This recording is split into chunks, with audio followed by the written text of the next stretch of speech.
तो राम राम है सभी दोस्तों को दोबारा से आ चुके एक और वीडियो के साथ में। अब M10 लेवल 3 की हो और M40 लेवल 3 की हो तो भाई आप किस लेवल पे गेम प्ले कर सकते हो ये आप सोचो भाई। बिकॉज मेरी तो ये दो गन्स ऐसी है जिनको मैं फेवरेट बना रखा हूँ। लेकिन भाई लेवल 0 की M10 भाई आई थिंक नॉट बैड, मतलब इतनी ज़्यादा ख़राब तो नहीं है बट भाई बढ़िया नहीं चलती है। अब इस बंदे ने मुझे इतना ज़्यादा डैमेज दे दिया था कि भाई मैं इस बंदे को कैसे भी करके फिनिश करना चाहता था। अब ये बंदा भाई डायरेक्टली मेरे पास अंदर आके घुस गया। भाई बताओ मैं क्या कर सकता था यहाँ पे, लेकिन मैं फिर भी बच गया। अब इस बंदे को फिनिश करना मेरा एकमात्र लक्ष्य था, मेरा एकमात्र टारगेट था। इस बंदे को मैं डैमेज तो नहीं दे पाया था लेकिन मैं कैसे भी करके इस बंदे को फिनिश करना चाहता था। अब यहाँ पे ये बंदा गया तो गया किधर, एक बार तो मैं सोचने लग गया था।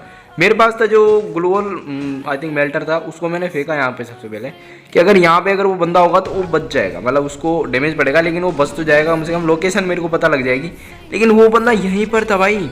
अब इस बंदे को उचक के मैंने इतना खत्म, मतलब फिनिश कर दिया भाई। इतना तो नहीं किया, मतलब पूरा ही फिनिश कर दिया।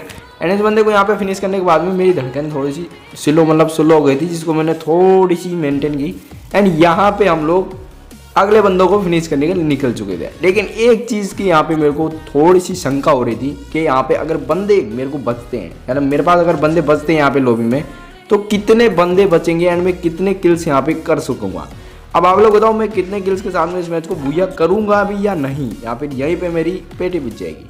अब आप लोग तो वीडियो की लेंथ देख के बता सकते हो कि भाई तू बुया तो करेगा, बट किल्स नहीं पता, वो भी मैं चेक करके आता हूँ। वीडियो आगे लोगे एंड चेक करोगे भाई तूने इतने किल के साथ में बुया किया।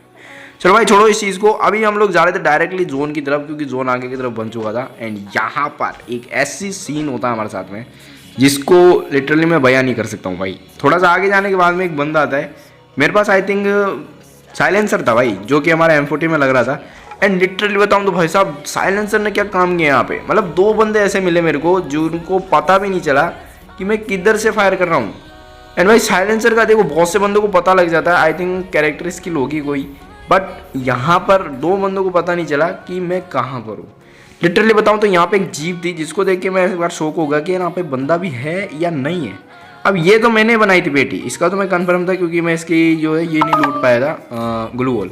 बट यहाँ पर जो बंदा आया था ना भाई, वो बंदा तो मैं आपको क्या ही बताऊँ भाई साहब। अब देखो यहाँ पे 7 बंदे हो चुके थे एंड मैं कैसे भी करके 8 या 9 किल तक जाना चाहता था। बट यहाँ पर मेन सीन ये नहीं था, मेन सीन ये था यहाँ पर कि अगर बंदे बचेंगे तो मेरे लिए कितने बंदे किल्स के रूप में आ सकते हैं भाई साहब। अब यहाँ पर मैं बंदों को ढूंढने लगा एंड यहाँ पे देखो, मतलब मुझे थोड़ा सा गाड़ी का साउंड आता है एंड ये गाड़ी देखो यहाँ पे आके रुक जाती है।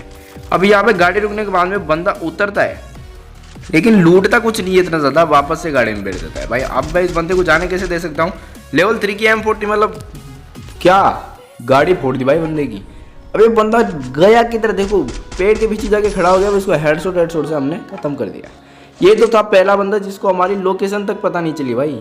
ये चीज़ मुझे बहुत बढ़िया लगती है भाई। देखो मतलब ऐसे फायर आता है ना तो बहुत मज़ा आता है भाई साहब। अब देखो बहुत बार तो मैं भी कंफ्यूज हो जाता हूँ, बट एक चीज़ यहाँ पे ऐसी भी है कि हम लोग बहुत ही ज़्यादा जो है इस मैच में थोड़ा डीपली खेल रहे थे, क्योंकि भाई मैं बहुत ज़्यादा स्लो हो गया था बीच में और आप लोगों को शुरू की रिकॉर्डिंग नहीं दिखा पाया बिकॉज भाई बंदे बहुत धीरे मिल रहे थे यार। एक बंदा 1 मिनट में मिला, दूसरा 3 मिनट में, तीसरा 4 मिनट में, तो ऐसा हो रहा था भाई साहब। अब यहाँ पे मैंने 3-2 किल तो वापस से कर दिए थे यहाँ पे आने के बाद में। लेकिन यहाँ पर एक चीज़ और थी कि अभी भी 4 बंदे बचे हुए थे, हमारे 7 किल हो चुके थे। ये तो कन्फर्म था कि मैं 8-9 किल के आसपास तो आराम से चला जाऊँगा, बट बुइया का कन्फर्म नहीं कह सकता हूँ क्योंकि यहाँ पर बुइया होगा भी या नहीं ये मैं नहीं कह सकता हूँ। अब यहाँ पे जो बंदा था ना, इस बंदे को थोड़ा सा डैमेज दिया, बट इस बंदे को मेरी लोकेशन पता लग गई थी, इसलिए मैं यहाँ से निकल गया। एंड यहाँ पे हम लोगों ने लगा दिया लॉन्चर, जिसके बाद में हम लोग नीचे की तरफ में चले गए, बट वहाँ पर भी अपने को बंदे मिल गए भाई।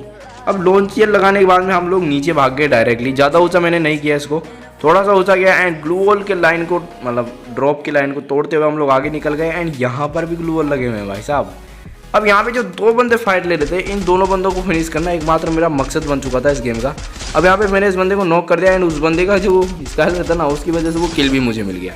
लेकिन यहाँ पर जो सामने वाला बंदा था एक और जो ग्लू वॉल लगा रखा था, जिसने स्काइलर को मतलब डिस्ट्रॉय करने के लिए छोड़ा था, वो बंदा भी वहीं पे डैमेज खा रहा है भाई जोन में। अब भाई तो आएगा, ये तो कन्फर्म है। अब वो बंदा बाहर भी आता है बट उसकी कोई मतलब नहीं निकलता है बिकॉज वो 2 गोलियों में फिनिश हो जाता है। तो आई थिंक उसकी 70 HP थी, इसलिए वो जल्दी फिनिश हो गया था। बट यहाँ पर ये वो दूसरा बंदा था जिसको ये भी पता नहीं चला कि भाई आखिरकार पड़ी कहाँ से गोली। अब इस बंदे को मैं आने दे रहा हूँ भाई, मेरे को पता था बंदा ऊपर है। अब इस बंदे भाई देखो इसका जो नेट है ना वो भी थोड़ा सा अटक रहा था यहाँ पे, देखो ये बंदा एक ही जगह रुक रहा था बार बार। तो भाई मैं सोचा कि यार इसको थोड़ा सा ध्यान से मारना पड़ेगा। अब इसको गलती से यहाँ पर एक हेडशॉट चिपक जाता है भाई। अब मैं चीज़ समझ गया था कि इस बंदे का नेट स्लो चल रहा है, बट इतना भी स्लो चल रहा है कि इसको लोकेशन तक पता नहीं है। अब इसको एक हेडशॉट मार के हम लोगों ने फिनिश कर दिया। तो आज की वीडियो में बस इतना ही, मिलते हैं नेक्स्ट वीडियो में, तब तक के लिए बाय बाय, राम राम सभी दोस्तों को। और हाँ, अगले वीडियो में आप लोगों को माइनक्राफ्ट की वीडियो देखने को मिल सकती है। तो मिलते हैं कल की वीडियो में, तब तक के लिए राम राम सभी दोस्तों को।